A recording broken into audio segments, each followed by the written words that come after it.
Hi there, in this video I'm gonna DIY my hair from this to this using this braiding hair. So the first thing I did was try and stretch my hair without heat using this method, my go-to method.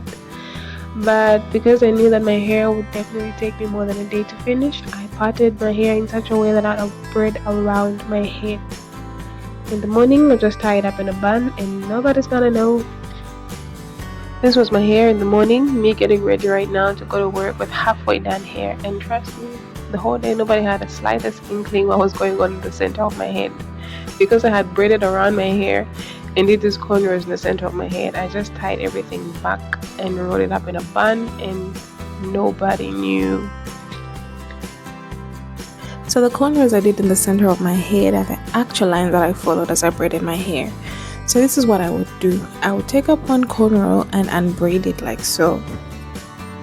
After unbraiding that cornrow, I would comb out that line so that it's easy for me to partition the hair or make the small boxes that I used as I braided the hair. And this definitely took me a long time to finish because I would braid in the evening when I get off my hamster wheel, and that was about 4 braiding days. And then on the day when I was supposed to edit the video, I just realized that I had accidentally deleted the video where I explained in detail how I was supposed to braid my hair.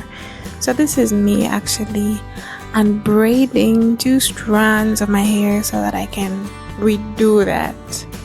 You can imagine at this point I was just like, should I even continue recording this video? But I just couldn't stop. I couldn't just give up. I mean, like, I had already done too much. I wasn't willing to just cut this loss and just go because I don't know when I'm going to unbraid this hair and redo this.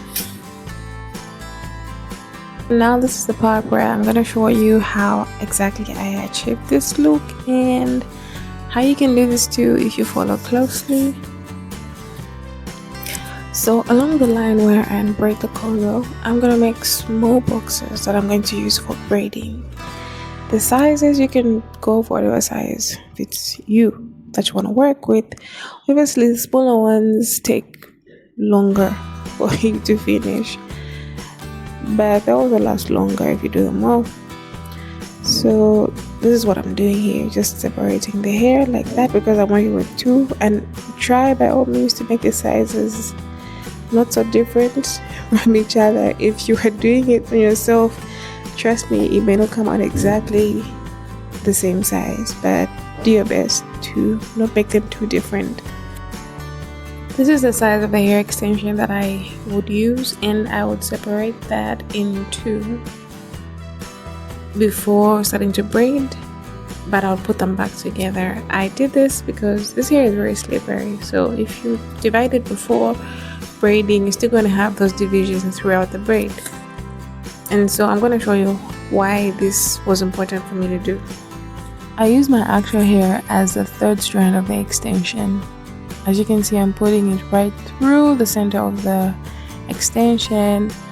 Let me remove it so you can see what I mean. So here goes one more time, pulling the hair nicely. If the guys don't charge the different sizes, so we're at least close to each other. Yeah, then we braid, hold them tight.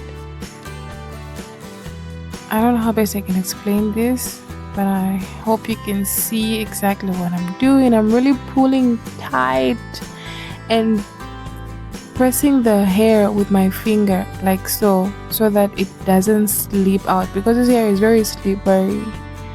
And so I will braid and keep on pressing with my middle finger on the braid for a number of times until I feel like it's secure. You can count, some people do 4 or 7 times, but I do it for a while, like before I turn the hair and start braiding normally. When you braid about 4 to 7 times and you realize, okay, my hair is now secured with the extension, you can now turn the braid over and then just start braiding normally.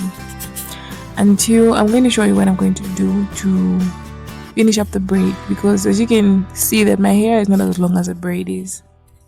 When I'm about to get to the end of the actual hair strand, I divide each side of the braiding hair, the extension, into 2 parts. One side is smaller than the other, and then I join those to the remaining part of the hair strand.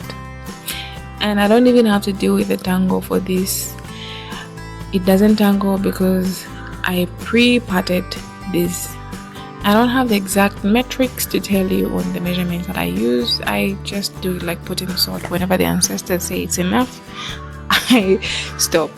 So that is how I end up having 3 strands to finish up the rest of the hair with. And so this is a method that I use to do the entire head, line upon line, precept upon precept, until I was done. And this is the finished look.